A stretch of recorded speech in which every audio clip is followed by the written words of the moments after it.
So, ఇక్కడ సాధనలో జరిగేటటువంటి ఇబ్బందులు అనే దాని మీద నా దగ్గరికి నేను రెగ్యులర్‌గా ఆస్ట్రాలజీ ప్రాక్టీస్ అవును. చేస్తుంటాను. మొన్న రీసెంట్‌గా ఒక అబ్బాయి వచ్చాడు. ఆ అబ్బాయి ఏంటి అంటే, ఏం చేశారంటే ఒక ఏదో యక్షిణి సాధన, ఆ! ఏదో క్రేజీగా వెళ్ళి ఒక గురువుగారిని అడిగాడు. ఆయన ఇచ్చేసాడు. ఈయన చేశాడు. యాహ్! ఆ యక్షిణి వచ్చి ఎదురుగా కూర్చుంటుంది. యాహ్! ఈయనకి ఏం అడగాలో తెలీదు. ఏం అడగకూడదో తెలీదు. ఆళ్ళకి ఎందుకు చేశాడో తెలీదు. దేనికి అనేది ఇప్పుడు మీరు అడిగినందుకు ఎందుకు, ఏమిటి అని కాదు. ఊరికే ఆ యక్షిణిని అంటే యక్షిణి సిద్ధిస్తుంది అని చెప్పాడు ఆయన ఎక్కడో. ఆయన దగ్గర పోయేసి అది తీసుకున్నాడు, చేసేసాడు. చేసేయటం వల్ల వచ్చిన తలకాయ నొప్పి ఏంటంటే ఈయనకి ఆ యక్షిణి కనిపిస్తుంది. కనిపిస్తుంటే ఇప్పుడు ఒక యక్షిణి అనేది స్త్రీ రూపంలో కనిపిస్తుంది.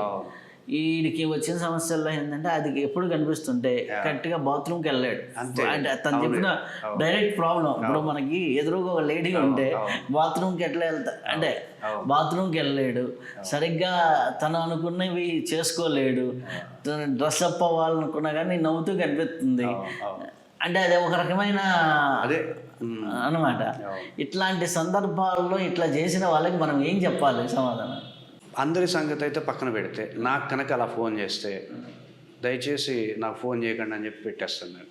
ఎందుకంటే రాంగ్ ప్రాక్టీస్లకు నువ్వు వెళ్ళొద్దు అసలు. ఫస్ట్ కింద పడ్డాక తర్వాత ఎవరు మనల్ని రక్షించలేరు అనేది నా అభిప్రాయం. నేను ఎందుకంటే అది నా సాధన కాదు, అది నా వ్యవస్థ కాదు కాబట్టి అసలు రాంగ్ ప్రాక్టీసులకు వెళ్ళకూడదు. నీకు పూర్వాపరాలు తెలియకుండా అది నువ్వు చేయాలో చేయలేదో యోగ్యత లేకుండా దానికి అర్హత ఉందా లేదో తెలుసుకోకుండా నువ్వు రాంగ్ ప్రాక్టీస్కి వెళ్ళడమే పెద్ద తప్పు. వెళ్ళేసేసి మిస్టేక్ అయిపోయి ఆ గురువు దగ్గరే నువ్వు ఆ గురువుకి ఆ యాక్షన్ అప్పచెప్పాలి. అదొక్కటే పరిష్కారం. సో మేమేంటంటే ఇంకా అట్లాంటి అంశాలకు మనం ఎంగేజ్ అవ్వం. అంటే ఇప్పుడు ఎట్లా అంటే అది క్రేజ్, ఏదో దేవత కనిపిస్తుంది అనగానే చేసేయటం, చేసేసిన తర్వాత దాన్ని ఎలా ఉపయోగించుకోవాలో తెలియకపోవటం అనమాట. ఇంకొకటి అబ్బాయి ఏమనుకుంటున్నాడు, యక్షిణి లలిత అమ్మవారు ఒకటే అనే భావంలో ఉన్నాడు. అంటే ముందర వీళ్ళకి యక్షిణి, కిన్నెర, కింపురుష, దైవము, ఋషి, మహర్షి, దైవము, పరాదేవత అనేది జ్ఞానం ఉంటే అంటే మన మోక్ష దేవతలు ఎవరు అనేది మనకు ఉంటే ఇది ఉంటుంది. ఇప్పుడు చాలామంది ఇప్పుడు సాధన చేసేటప్పుడు సూర్యుడిని ఉపయోగించుకోవడం వల్ల చాలా అద్భుతాలు జరుగుతాయని చెబుతారు.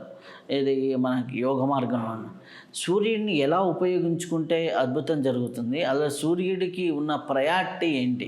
ఏ మంత్రమైనా సరే, గాయత్రి మంత్రం కావచ్చు, మృత్యుంజయ మంత్రం కావచ్చు, గణపతి మంత్రం కావచ్చు, పంచాక్షరి మంత్రం కావచ్చు, ద్వాదశాక్షరి మంత్రం కావచ్చు, అష్టాక్షరి మంత్రం కావచ్చు, ఏదైతే ప్రధానంగా మంత్రానుష్ఠానాల్లో ఉండేటువంటి మంత్రాలన్నింటినీ ఋషి వాటిని కనిపెట్టి దాని విధానం ఒకటి చెప్తారు.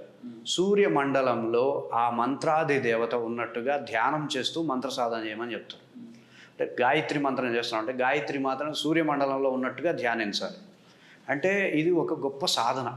సూర్య భగవానుడు అనేటటువంటి వ్యక్తి మన యొక్క అభౌతిక సహస్రార శక్తి కేంద్రానికి ప్రతీక. ఆయన సహస్రార శక్తి కేంద్రానికి ప్రతీకగా ఉండేటటువంటి సూర్య భగవానుడు అనేటటువంటి మనం ఆ విధమైనటువంటి వ్యవస్థను గుర్తించిన వాళ్ళు సూర్య భగవానుడికి ఎనలేని స్థాయిని, ఎనలేని ప్రాధాన్యతని మన ఆచార వ్యవహారాల్లో అందించారు.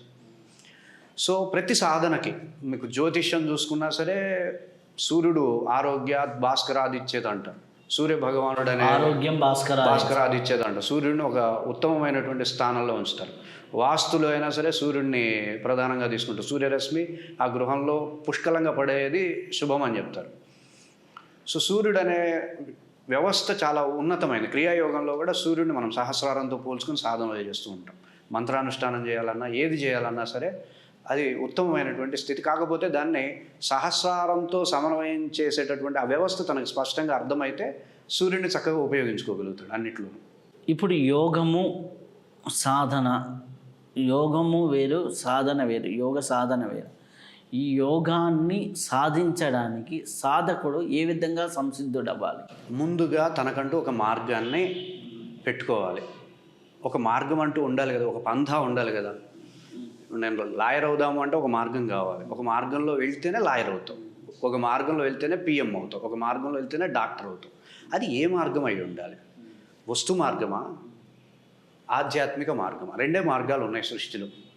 లౌకిక మార్గం, ఆధ్యాత్మిక మార్గం, అద్వైత మార్గం, ద్వైత మార్గం, రెండే మార్గాలు. దానికి రకరకాల పేర్లు చెప్పుకుంటాం.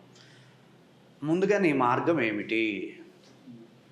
అందరూ గొప్పగా కీర్తించినటువంటి మార్గాన్ని నువ్వు ఎంచుకుంటాను అంటే అది అద్వైత మార్గం. రెండోది లేదు, నేనే ఉన్నా, బ్రహ్మ సత్యం, జగన్ మిథ్య, నువ్వే అంత, నీదే అంత, నీలోనే అంత అనే భావాన్ని నువ్వు డెవలప్ చేసుకుంటూ అద్వైత మార్గంలో వెళ్తాను అంటే ఈ సృష్టి మొత్తం నీకు సపోర్ట్ చేస్తుంటుంది. లేదు ద్వైత మార్గంలో వెళ్తాను అంటే మొదట్లో ఓకే, సపోర్ట్ నీకు కావాలి కాబట్టి, గుడ్డులో కంటే మెల్లనయం కాబట్టి, దేవతార్చనలు ఇవన్నీ కూడా నీకు అవసరమే కాబట్టి వాటిని పట్టుకొని అదే శాశ్వతం అనుకోకుండా తర్వాత అయినా సరే నిర్గుణోపాసనకు వచ్చి నిరాకారమై సచ్చిదానందమై సచ్చిదానంద ఘనమైనటువంటి స్వరూపాన్ని నువ్వు అందుకునే ప్రయత్నం చేస్తే అద్భుతమైనటువంటి సిద్ధిని అందుకోగలుగుతాం. మార్గం ఎప్పుడు కూడా అద్వైత మార్గమే అయి ఉంటేనే సాధనలో సత్ఫలితాలు పొందుతాం. మనకి ఉత్తర గీతలో పూజ కోటి సమం స్తోత్రం, స్తోత్ర కోటి సమో జపం, జపకోటి సమో ధ్యానం, ధ్యాన కోటి సమోలయ అంటే మనకు పూజ నుంచి లయం వరకు చెప్పారు. ఇవి ఎట్లా బ్యాలెన్స్ అవుతుంది? దీన్ని ఎట్లా మీరు థియరిటికల్గా ఎక్స్ప్లెయిన్ చేయగలుగుతారు? ఫస్ట్ పిల్లవాడికి క్రమశిక్షణ నేర్పించాలనుకోండి, పొద్దున్నే లేవాలి, యోగా చేయాలి, ఇలా కూర్చొని పుస్తకం చదువుకోవాలి అని అంటాం. కాస్త తనకు అర్థమైంది అనుకోండి, అది అలవాటు పడ్డాడు అనుకోండి, మాట్లాడతాం. అరే నీకు ఈ సబ్జెక్ట్ వచ్చింది కదా, దాని గురించి మాట్లాడమని చెప్తాం. అది రెండో విధమైనటువంటి ప్రక్రియ. మాట్లాడిన తర్వాత దాని గురించి చెప్పమని చెప్తాం నలుగురికి. చెప్పమని చెప్పిన తర్వాత దాని గురించి ఆచరించడం అనేది ఫోర్త్ స్టేజ్ అనమాట. పూజ అనేది కేవలం మనల్ని ఒక క్రమశిక్షణ ఘాటిలో పెట్టడం కోసం ఏర్పాటు చేసినటువంటి ఒక భౌతికమైనటువంటి ప్రాక్టీస్. అంటే మనస్సుని ఉదయాన్నే పూట బ్రహ్మముహూర్త సమయంలో ఏకాగ్రంగా చేస్తే అది తర్వాత యాక్షన్స్కి అప్లై చేసుకుంటూ వెళ్ళిపోతుంది. అందుకే చాలామందికి పూజ పొద్దున్నే చేయకపోతే అరే పూజ చేయలేదురా అనేటటువంటి ఒక వ్యవస్థ ఉంటుంది. సో పూజ అనేది ఒక భౌతికమైనటువంటి ప్రాక్టీస్. మనస్సుని శరీరాన్ని లయం చేసేసి ఒక ఏకాగ్రతగా ఉండడానికి ఒక ధ్యానం ప్రాక్టీస్ లాగా పూజ అనమాట. తన యొక్క పూర్తి స్థాయి నిగ్రహాన్ని పెంచడం కోసం భౌతికమైన ప్రాక్టీస్. దాన్ని మించి ఉంటుంది జపం, దాన్ని మించి ఉంటుంది సాధన. అదంతా అయిపోయిన తర్వాత వచ్చేది లయం. ఆ లయ సాధనలో నీకు అసలు సాధనే ఉండదు. ఆటోమేటిక్గా ఎనర్జీస్ అన్నీ ఏకాగ్రంలో ఉంటాయి. థర్డ్ డే యాక్టివేషన్లో ఉంటుంది. ఎనర్జీస్ అన్నీ యూనివర్స్తో అసోసియేట్ అవుతుంటాయి. సంకల్పాలన్నీ ప్యూర్గా వస్తూ ఉంటాయి. ఏ విధమైనటువంటి వాటికి భయం కానీ బాధ కానీ కలగదు. ఇక సాధనలో ఉండేటటువంటి పూర్తి స్థాయి స్థితిలో ఇక జపాలు చేయాల్సిన అవసరం ఉండదు కదా. అందుకే ఆ స్థాయికి దాన్ని లయ స్థితి అంటాం, మంగళ స్థితి అంటాం. అయితే ప్రతి ఒక్కరు కూడా కుండలిని అంటారు. ఈ కుండలిని గురించి మీరేం చెప్తారు? కుండలిని అనేది ఒక సబ్జెక్ట్గా తీసుకుంటే 84 లక్షల జన్మలు మనం ఎత్తాం. ఒక మనిషి మోక్షాన్ని పొందాలి అంటే 84 లక్షల జన్మలు ఎత్తితేనే అతను మోక్షాన్ని పొందుతాడు. 84 లక్షల జన్మల్లో పాప జన్మలు ఉంటాయి, క్రూర జన్మలు ఉంటాయి, నీచ జన్మలు ఉంటాయి, ఉత్తమ జన్మలు ఉంటాయి, సాధు జన్మలు ఉంటాయి, కిరాతక జన్మలు ఉంటాయి, రకరకాల జన్మలు ఉంటాయి. ఏమండి ఒక ఆయన అడిగారు ఇట్లా, ఏమండి నేను ఇప్పటివరకు అసలు నేను మాంసాహారం తినలేదండి, నేను ఎట్లా పాప జన్మలు ఎత్తుతానండి, నేను ఎట్లా నీచ జన్మలు ఎత్తుతాను, నేను అన్ని మంచి జన్మలు ఎత్తుకుంటూ వచ్చానండి అన్నట్టుగా మాట్లాడాను. పళ్ళెంలో అన్నం పెడతాం, తెల్లటి అన్నం పెట్టాం, పప్పు వేసాం, కూర వేసాం, అన్ని రకాల పదార్థాలు వడ్డించాం. ఎర్రగా ముక్కలతో నూనెతో ఉన్నటువంటి ఆవకాయ ముక్కలు ఎర్రగా ఉన్నవి, అవి పళ్ళెంలో పెడితే నోరు ఊరుతుందా ఊరదా? ఎందుకు నోరు ఊరింది? ఎర్రగా ముక్కలను చూస్తూ ఉంటే నోరు ఊరింది అంటే అర్థం ఏంటి? కొన్ని జన్మల్లో ఆ విధమైనటువంటి మాంసాహార జన్మలు ఎత్తితేనే కదా ఆ విధమైన సంస్కారం ఉండేది. నువ్వు పప్పు చూస్తే నోరు ఊరదు, కూర చూసినా నోరు ఊరదు. ఎర్రగా పచ్చడి ముక్కలు చూస్తే ఎందుకు నోరు ఊరుతుంది? ఆ ఎరుపుకి ఎందుకు నోరు ఊరుతుంది? నీకు సంస్కారం ఉండబట్టే కదా. సో ఎవరు వ్యక్తిగా అంగీకరించకపోయినా ఈ 84 లక్షల జన్మల యొక్క సంస్కారాల యొక్క లోడునే కుండలిని వ్యవస్థ అంటాం. దీన్ని మెమరీ సిస్టమ్ అంటాం. Memory, it is just memory. ఈ మెమరీ మొత్తం అంతా ఉంటుంది, సెల్లో కూడా ఉంటుంది, సెల్ మెమరీ అంటాం. ఇప్పుడు సైన్స్ కూడా ఈ సిస్టమ్ని ఒప్పుకుంటుంది. సెల్లో కూడా మెమరీ ఉంటుంది, ప్రతి దాంట్లోనూ మెమరీ ఉంటుంది. సబ్ కాన్షియస్ మెమరీ అంటాం, కాన్షియస్ మెమరీ అంటాం, పర్మనెంట్ మెమరీ అంటాడు, టెంపరీ మెమరీ అంటారు. ఏదైనా ఇక్కడ దెబ్బ తగిలింది అనుకోండి, టెంపరీ మెమరీ పోతుంది. అంటే చిన్న విషయాలు గుర్తుండవు, చిన్నప్పుడు విషయాలు గుర్తుంటాయి. నేను యోగా క్లాసులు చెప్పేటప్పుడు ఇట్లాంటి కేసులకు మనం యోగా క్లాసులు అందించాం. వాళ్ళకి చిన్నప్పటి నుండి అన్నీ గుర్తుంటాయి, ఇప్పుడు ప్రస్తుతంలో ఉండే గుర్తుండవు, మర్చిపోతూ ఉంటారు. అంటే తలకి దెబ్బ తగిలితే టెంపరీ మెమరీ లాస్ అవుతాడు. పొట్టకు కానీ వెన్నుపూసకు కానీ పెద్దగా దెబ్బ తగిలిందంటే పర్మనెంట్ మెమరీ క్లోజ్ అయిపోతుంది, పూర్తిగా మెమరీ ఇబ్బంది పడుతుంది. సో దీనే కుండలిని వ్యవస్థ అంటారు. మీకు సింపుల్గా వర్డ్స్లో చెప్పాలంటే this is a overall memory system. So ఈ మెమరీ సిస్టమ్ పూర్తిగా నువ్వు తీసేయాలి అంటే కుండలిని శుద్ధి చేసుకోగలిగితే ఆ కర్మల యొక్క ప్రభావం నీ మీద ఉండదు. నీ లైఫ్ నువ్వు ఎంజాయ్ చేస్తూ జీవించగలుగుతావు. దానికోసమే మహావతార్ బాబా గారు క్రియా కుండలిని అని, వీరబ్రహ్మేంద్ర స్వామి వారు కుండలిని ఎట్లా ఉద్దీపనం చేసుకోవాలనేటువంటి సాధనలు అందించారు. అయితే ఇప్పుడు మనకి థర్డ్ ఐ అంటారు. అసలు థర్డ్ ఐ అనేది యాక్టివేట్ అయితే ఏం జరుగుతుంది? అసలు థర్డ్ ఐ వల్ల ప్రయోజనం ఏంటి? థర్డ్ ఐ అనేది ఒక 4వ ఫేజ్లో సాధకుడు పొందేటటువంటి స్థితి. ముందు కుండలిని శుద్ధి కావాలి.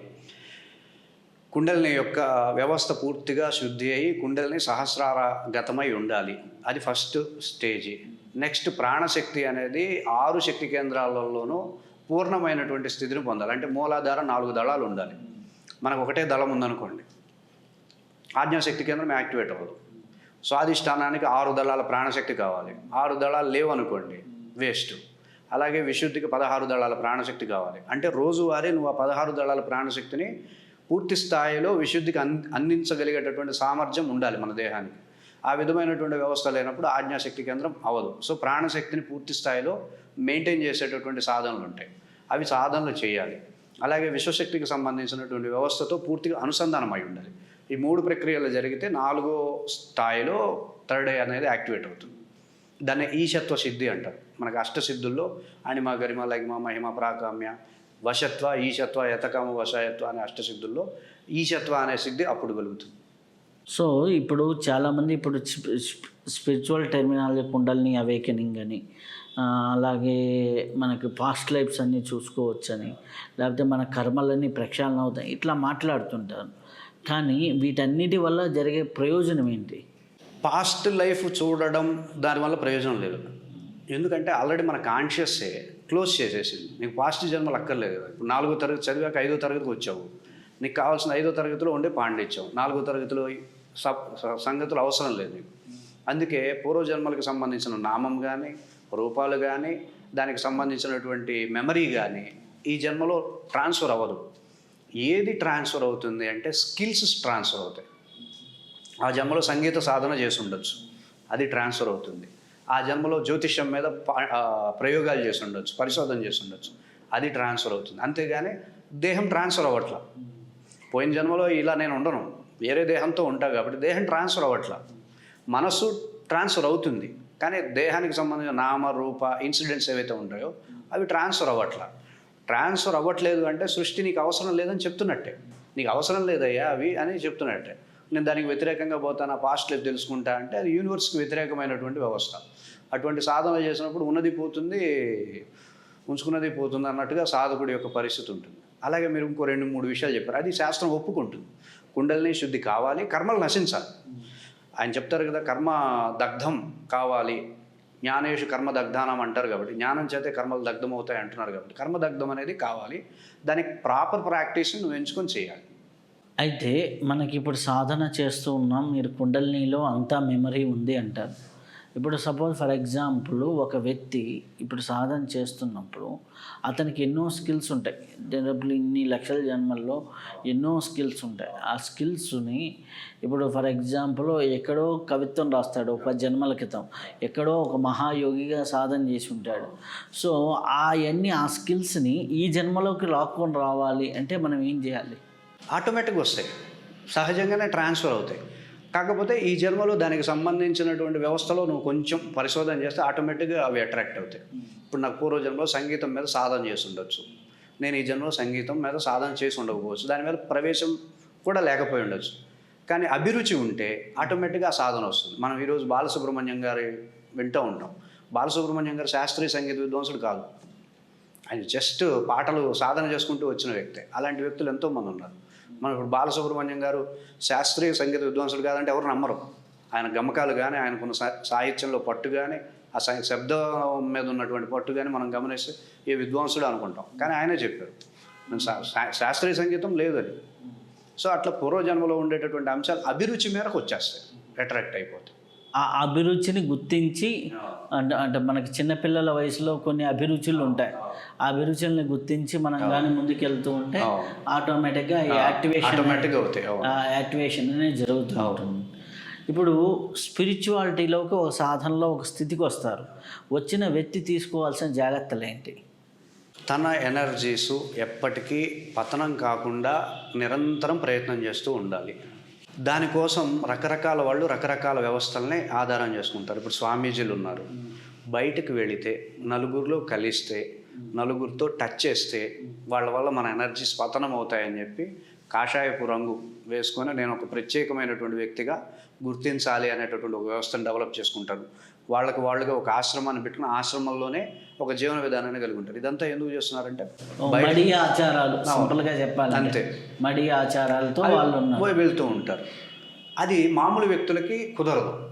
ఇప్పుడు నలుగురు దగ్గరికి వెళ్తున్నామంటే వాళ్ళ ఎనర్జీస్ ఇంపాక్ట్ పడుతూ ఉంటాయి.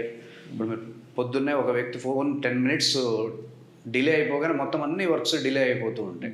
ఒక వ్యక్తి అట్లా నెగిటివ్ ఎనర్జీస్తో వచ్చాడంటే ఆ టైం అంతా వేస్ట్ అవుతుంటుంది. ఆ ఎనర్జీ యొక్క దోషాలు మనకు అప్లై అవుతూ ఉంటాయి. సో వీటిని మనం ఓవర్కమ్ చేయడానికి వీరబ్రహ్మేంద్ర స్వామి వారు హంస సోహం అనేటటువంటి 2 అద్భుతమైనటువంటి సాధనలు కేవలం శ్వాసలతో ఈజీగా పరాయి వ్యక్తి గుర్తించడానికి వీలు లేకుండా అసలు మనం హంస సాధనలు చేస్తున్నాం అనే విషయం పక్కన ఉండేటటువంటి వ్యక్తికి గాలికి కూడా తెలియకుండా ఈ సాధనలు చేయొచ్చు. అంత సైలెంట్గా చేయొచ్చు హంస సోహం సాధన. వాటితో ఏ విధమైనటువంటి బయట ఎక్కడికి వెళ్ళినా సరే ఎనర్జీస్ మన మీద ప్రభావం పడకుండా మనం రక్షించుకోవచ్చు. ఇది సింపుల్, ప్రతి ఒక్కళ్ళు చేయగలరు. అవి చేయలేము.